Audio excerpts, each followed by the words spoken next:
When I found the hidden camera in my bathroom, my stepson said, "I need to make sure you're not doing drugs." I was cleaning the bathroom vent when I found the tiny camera pointed directly at the shower, and my hands started shaking because I knew exactly who put it there. Jason, get in here now. My 19-year-old stepson walked in casually like I'd called him for dinner, not about a hidden camera in my private bathroom. "What's up?" He saw the camera in my hand and shrugged. "Oh, you found it. I've been meaning to check the battery on that." He said it like it was completely normal to put surveillance equipment in his stepmother's bathroom. "You've been recording me?" My voice was shaking with rage, but he just rolled his eyes. "Not you specifically. I'm monitoring the bathroom for evidence of drug use. Dad said you've been acting weird lately. Tired all the time. Moody. Classic signs of substance abuse." I stared at him in disbelief. "I'm tired because I work 12-hour shifts as a nurse." "I'm moody because you've been violating my privacy." He pulled out his phone and showed me an app. "I have cameras in your car too, and your office, and one in your bedroom, but that one's just audio to hear if you're making suspicious phone calls." My stomach dropped. "You've been watching me everywhere? Listening to me sleep?" He nodded proudly. "For 3 months. Dad gave me permission to investigate you." I couldn't believe what I was hearing. "Your father knew about this?" Jason smiled and it was cold. "He bought the cameras. He said after his first wife cheated, he couldn't go through that again, so I'm helping him make sure you're trustworthy." His first wife was Jason's mother, who hadn't cheated but had left because Jason had exhibited disturbing behavior she'd wanted to get him help for. "This is illegal. It's stalking." But Jason laughed. "It's not stalking. It's protection. Dad needs to know what kind of person he married." He pulled up more footage on his phone. "Like, here's you crying in your car after work. Why would you sit in the garage crying unless you were guilty about something?" That was the day I'd lost a patient, but I didn't owe him an explanation. "Or here's you on the phone with someone named Frank." "Who's Frank?" "Dad's name is Robert." Frank was my brother, but Jason had already decided I was guilty. "I'm calling your father right now." But Jason grabbed my phone. "He already knows. I send him daily reports. He said to keep monitoring until we find something concrete." I walked past him to find Robert, who was in his home office. "You had Jason put cameras in my bathroom?" Robert didn't even look up from his computer. "Jason's good with technology. He's just making sure you're who you say you are." I held up the camera. This was in the shower. "He's been recording me naked." Robert finally looked at me. He's not interested in that. He's looking for track marks, drug residue, suspicious behavior. I felt like I was going insane. This is sick. He follows me to work. He tracks my phone. He goes through my mail. Robert sighed like I was being dramatic. His mother abandoned him. He has trust issues. The therapist said to let him work through them. I knew that was a lie because Jason had refused therapy. "What therapist? You told me he wouldn't go." Robert's face changed. "Fine. There's no therapist. But he's protecting our family. After what his mother did to us, we can't be too careful." Jason appeared in the doorway. "I also installed software on her laptop. She's been looking at apartment listings. She's planning to leave you, Dad." I had been looking at apartments because living with someone watching my every move was unbearable. "Because you're stalking me." Jason stepped closer. "See, Dad?" She's getting defensive. People with nothing to hide don't get angry about security measures. He showed Robert his phone. "Look at this." She went to a lawyer's office last week. Stayed for an hour. I had gone to a lawyer about getting a restraining order, but hadn't filed yet. "She's planning something, Dad. Maybe she wants your money. Maybe she's already got another man lined up." Robert stood up and put his hand on Jason's shoulder. "Good work, son. Keep monitoring." That's when I realized they were both insane. I walked out of Robert's office and went straight to our bedroom, locking the door behind me even though I knew Jason probably had cameras in here too. My hands were still shaking as I pulled out my phone and called my brother Frank, the one Jason was so suspicious about. When he answered, I whispered that I needed help getting out of here. Frank asked if I was safe right now, and I told him yes, but I didn't know for how long. I explained everything about the cameras and Robert's complete support of Jason's surveillance, how they were working together to monitor my every move. Frank told me not to pack anything or do anything that might alert them, just act normal while he figured out how to help me safely leave this nightmare. He said he would call me back tomorrow with a plan and to be careful until then. The next morning I went to work like everything was fine, but my coworker Selena Ramos noticed I was jumpy and distracted during our shift. I kept checking my phone and looking over my shoulder, and when she asked if I was okay, I broke down in the supply closet. I told her everything about the cameras in my bathroom and car and bedroom, about Jason following me and tracking my location, about Robert defending it all as protection. Selena grabbed my hands and said that was crazy, that what they were doing was illegal and dangerous. She immediately offered to let me stay at her place if I needed to get out quickly, and I almost cried at having someone actually believe me instead of telling me I was overreacting. During my lunch break, I met with attorney Rajesh Newell that Frank had found for me.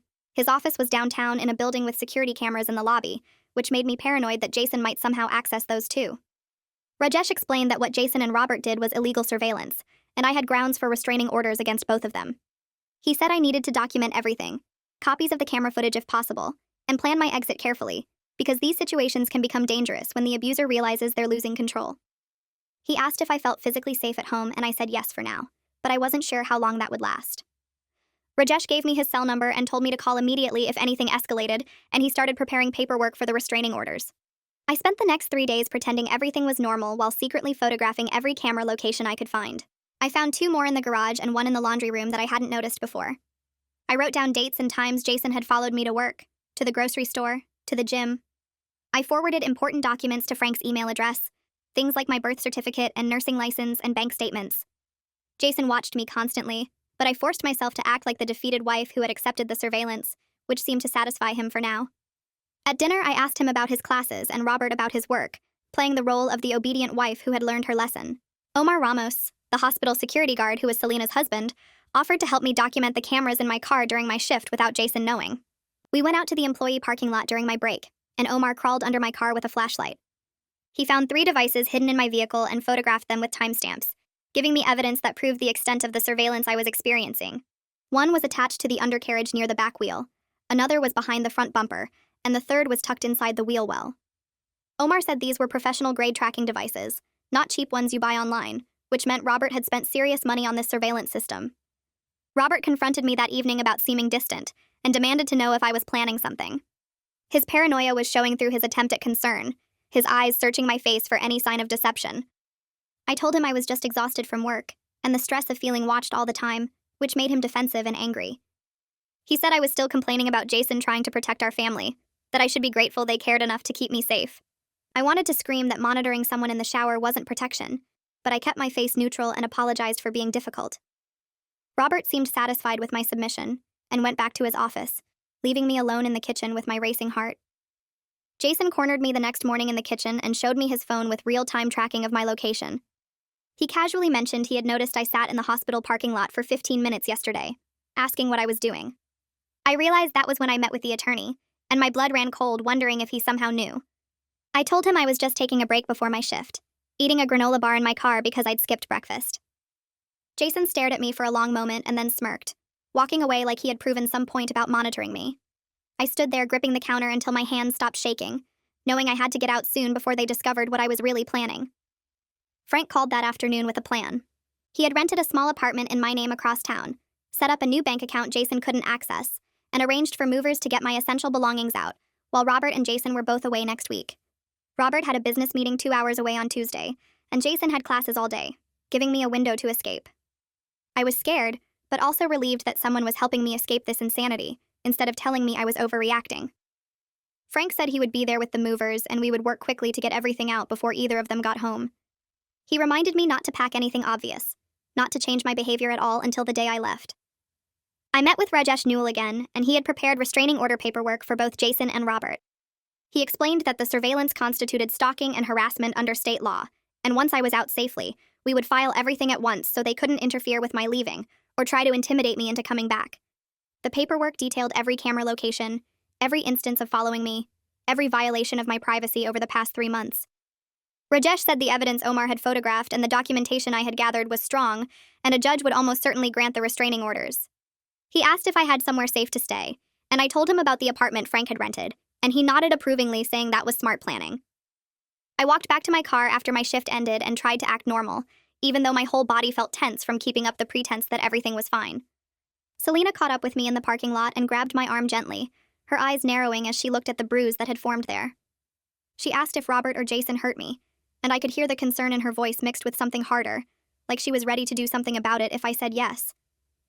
I explained it was from yesterday when I helped transfer a patient who was heavier than expected, and the bruise was from where his weight shifted suddenly against my arm. She studied my face for a long moment like she was trying to decide if I was telling the truth.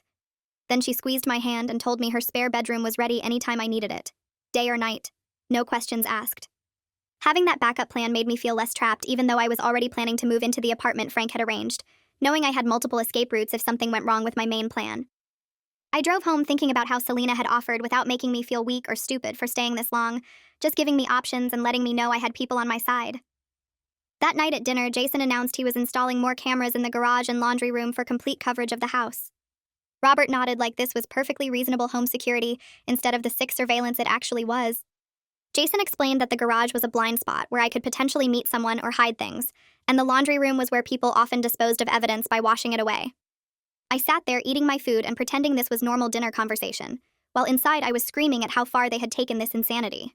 Robert asked Jason how long the installation would take, and Jason said he could have it done by the weekend. Maybe add one in the kitchen too, since that was where I spent time alone in the mornings before work. I realized there was no limit to how far they would take this surveillance.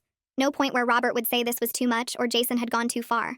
They were feeding off each other's paranoia and suspicion, building this prison around me one camera at a time.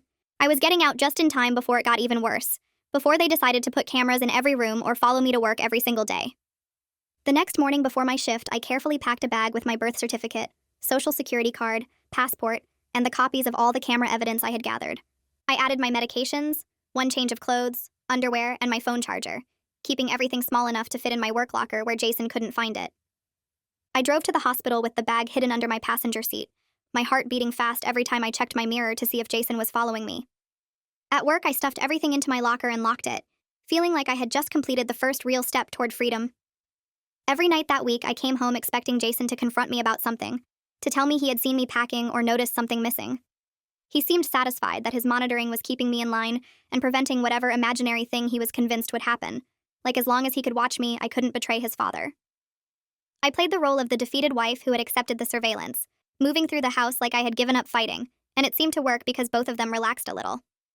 Robert came into our bedroom one night and started touching me in a way that meant he wanted to be close, and I felt my whole body go rigid knowing Jason had audio recording running in this room. I couldn't go through with it and I pulled away, which made Robert angry in that cold, quiet way that was somehow worse than yelling. He accused me of holding back love as punishment for the cameras, like I was being petty and vindictive instead of violated.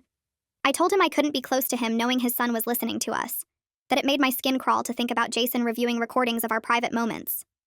Robert called me paranoid and said Jason would never actually listen to those recordings. They were just there for security purposes in case I made suspicious phone calls. I asked him how that made it any better, how it was okay that the recordings existed at all, and he said I was being dramatic like always. The fight went on for an hour with him getting angrier and me getting more disgusted, until finally he stormed out and slept in the guest room.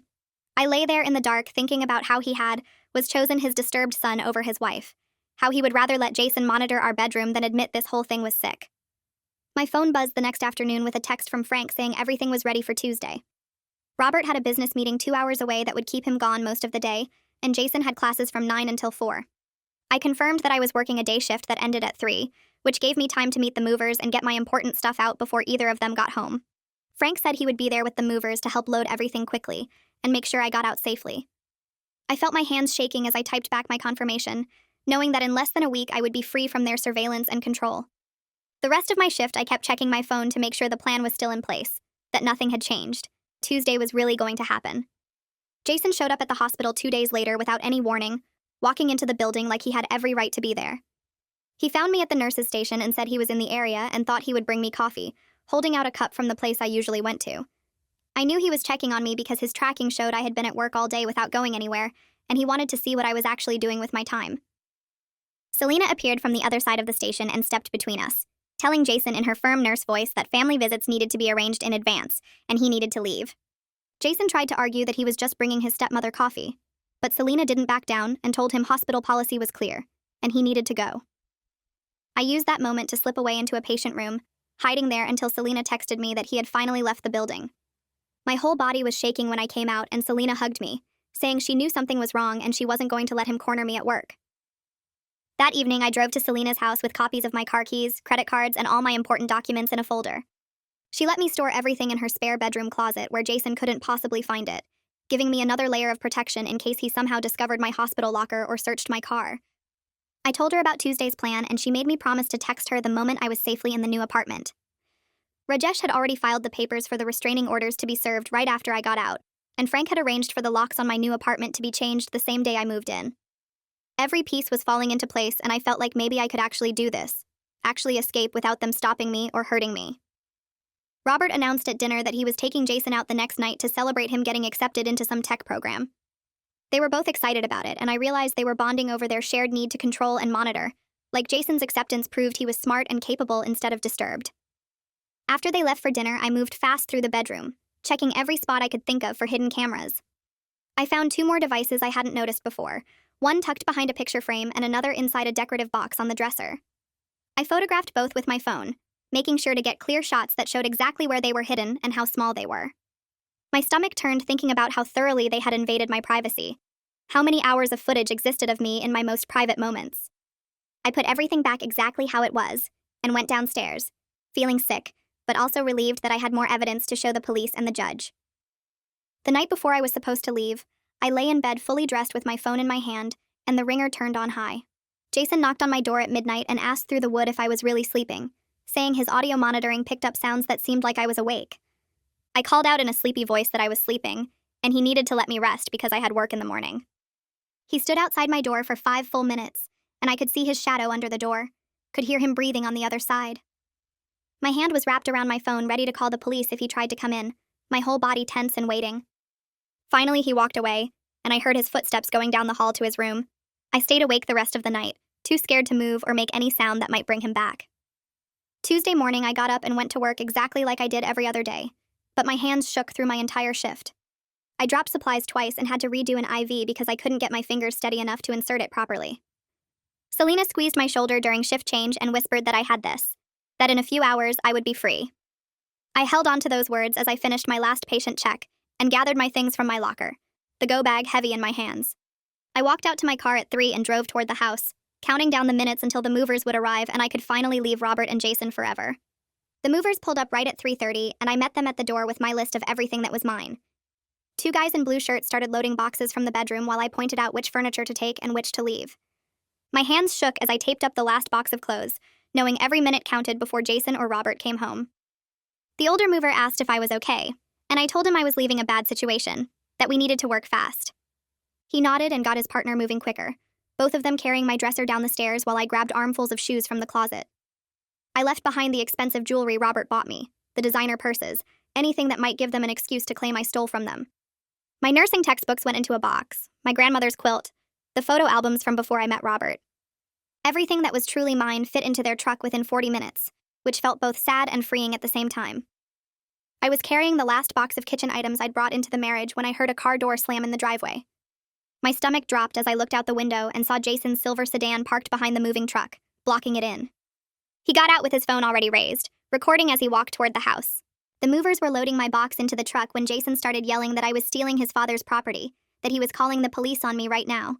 The older mover set down the box and calmly explained they were only moving items I legally owned, that I had documentation for everything. Jason shoved his phone closer to the mover's face and demanded to see the paperwork, his voice getting louder and angrier. I came outside with my folder of receipts and photos showing what I'd owned before the marriage, but Jason snatched it from my hands. He flipped through the pages while blocking the truck's path, saying none of this proved anything, that I was abandoning his father and stealing their belongings. The younger mover pulled out his own phone and started recording Jason, saying they had a right to leave and he needed to move his car. Jason called Robert's number while standing in front of the truck, telling him to get home immediately because I was leaving and taking everything. I could hear Robert's voice shouting through the phone from where I stood 10 feet away. The older mover looked at me and asked quietly if I wanted them to call the police. I nodded and he dialed while Jason paced in the driveway, still recording everything and yelling into his phone. The police arrived in 2 patrol cars within 10 minutes, and I showed them my documentation, while Jason showed them his phone footage of me packing. The first officer looked through my receipts and photos, then asked Jason to show proof that any of the items in the truck belonged to him or his father. Jason couldn't produce anything except his recordings of me loading my own belongings. The second officer told Jason he needed to move his car immediately, or he'd be arrested for obstruction. Jason argued that I was stealing, that his father would confirm it when he arrived, but the officer repeated that he had 60 seconds to move the vehicle. Jason finally got in his car and backed up, but he parked on the street and kept recording everything. The movers finished loading quickly while both officers stood watching to make sure Jason didn't try to block them again. I was climbing into my car when Robert's truck came speeding up the street and screeched to a stop in the driveway. He jumped out screaming about abandonment and betrayal, running toward the moving truck that was already pulling away. I started my engine as Robert pounded on my window, his face red and twisted with rage. He yelled that I couldn't leave, that we were married, that I was throwing away our family over nothing. The officer who'd stayed behind stepped between us and told Robert to back away from my vehicle. I saw Jason trying to follow the moving truck in his car, but the other patrol car blocked him while I pulled out onto the street. My hands were shaking, so hard I could barely steer as I followed the movers toward my new apartment across town. Robert's screaming faded behind me as I turned onto the main road, leaving that house and that nightmare behind forever. The drive took 30 minutes and I kept checking my mirrors to make sure neither Robert nor Jason had found a way to follow me. Frank was waiting outside the apartment building when I arrived and he hugged me tight while the movers started unloading. A locksmith van was already parked in front, and the guy was waiting with his toolbox to change all the locks. The apartment was small, but it was mine, with no cameras and no one watching my every move. Frank helped carry boxes while the movers brought up my furniture, and the locksmith installed new deadbolts on both the front door and the sliding door to the tiny balcony. My phone rang and I saw Rajesh's name on the screen. He told me the restraining orders were being served to both Robert and Jason right now, that they couldn't come within 500 feet of my home or my workplace. I thanked him and hung up, then sat down on my couch in my new living room and started crying. The movers finished unloading and left. Frank paid them and the locksmith, and then it was just the two of us in my new apartment. Frank made me eat some pizza he'd ordered while I unpacked essentials, telling me I was safe now and they couldn't get to me anymore. That night, I lay in my new bed with the door triple locked and my phone on the nightstand next to me. Every sound made me jump. Every car door outside had me checking the window to make sure it wasn't Robert or Jason finding me. But underneath the fear was something I hadn't felt in months, a tiny seed of safety growing in my chest. Frank called at 10 to check on me and I cried again, telling him I couldn't believe I actually got out. He reminded me about the restraining orders, about the new locks, about how they couldn't watch me anymore. I fell asleep with my phone in my hand, jumping awake twice during the night at sounds that turned out to be nothing. The next morning I went to work early, and Danielle called me into her office before my shift started. She explained that Jason had tried to access the hospital yesterday claiming to be my emergency contact, but security had turned him away. She'd already flagged both Robert and Jason in the hospital system, and if either of them showed up, security would remove them immediately. She'd also arranged for me to park in the secure employee garage from now on, instead of the regular lot. I thanked her and she squeezed my hand, telling me she was glad I got out safely. That afternoon, I met with Rajesh at his office to review the restraining orders. He showed me the signed documents prohibiting Robert and Jason from contacting me or coming near my home or workplace. He explained that Robert's attorney had already called trying to negotiate, wanting me to agree to a meeting. I told Rajesh I wasn't interested in talking to Robert until he got serious therapy for his paranoia, and Jason got the psychological help his mother had tried to get him years ago. Rajesh nodded and said he'd communicate that to Robert's attorney. I walked out of his office feeling lighter than I had in months, knowing I was finally free from their surveillance nightmare and starting to rebuild my life with Frank, Selena, and the legal protections keeping them away from me.